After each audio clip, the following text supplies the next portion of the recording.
Samantala, puspusa naman ang pagtulong ng mga ahensya ng gobyerno at lokal na pamahalaan sa Liloan, Cebu na matinding hinagupit ng Bagyong Tino.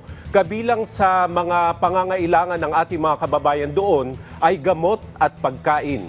Si Clazel Pardilla sa detalye. Bungad pa lang ng bayan ng Liloan sa norteng bahagi ng Cebu, bumalandra na sa aming team ang pinsalang iniwan ng Bagyong Tino ilang araw matapos ang pananalasa nito. Sandamukal ang putik, nagpatong-patong ang mga sasakyan at tila naburas sa mapa ang mga nakatirik na tahanan. Nagmistulang evacuation center pati ang tabing kalsada. Ma'am, kamusta? Bakit nasa labas po kayo? Kasi nasira yung bahay namin doon.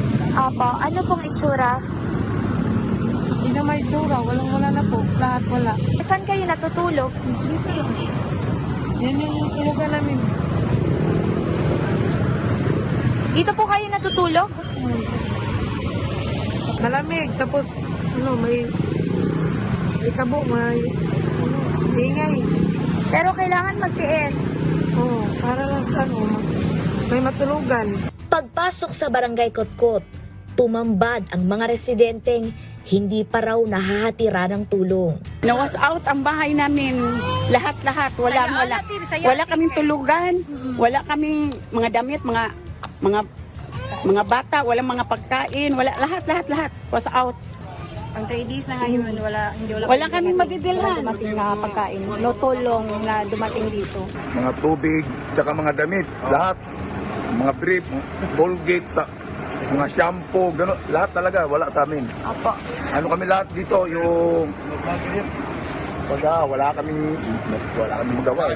Sa dami ng naapektuhan sa Cebu, nag-overtime na ang mga empleyado at volunteer sa Kapitolyo para mag-repack ng mga ayuda. Simula ngayong araw, hindi na lamang maghahatid ng relief goods ang Cebu Provincial Government. Hindi lang yung mga relief goods or rice or canned goods na kailangan pang lutuin. Kasi wala pang tubig, wala pang kuryente. So, ang kailangan talaga are ready-to-eat foods, yung cooked meals already. Pero hindi lang pagkain ang problema. Lalo na ng mga residenteng nakipagpambuno sa baha at rumaragas ang mga puno para makaligtas sa Bagyong Tino. Gamot na, bitadine, ganun. Bakit, ma'am? Kasi may mga sugat-sugat kami nun. Masakit, ma'am. Kamusta yung katawan niyo? Ano naman ma'am, yung sugat, okay lang yung mga parang yung mga untog-untog yun. Yung namin naramdaman. Parang bugbog. Bugbog yun. Bukod sa mga pampublikong ospital, nakipag-ugnayan na ang Cebu Provincial Government sa mga pribadong klinik para maghatid ng libreng konsulta at gamot kontra leptospirosis. May 150 million pesos na calamity fund ang Cebu Provincial Government para gamitin pambili ng pagkain, gamot at iba pang relief goods. Patuloy ang pagkalap ng donasyon. 1 milyong piso ang natanggap na tulong mula sa Manila LGU.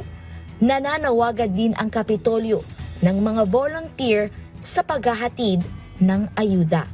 Mula sa Cebu, Clazel Pardilla ng PTV para sa Integrated State Media.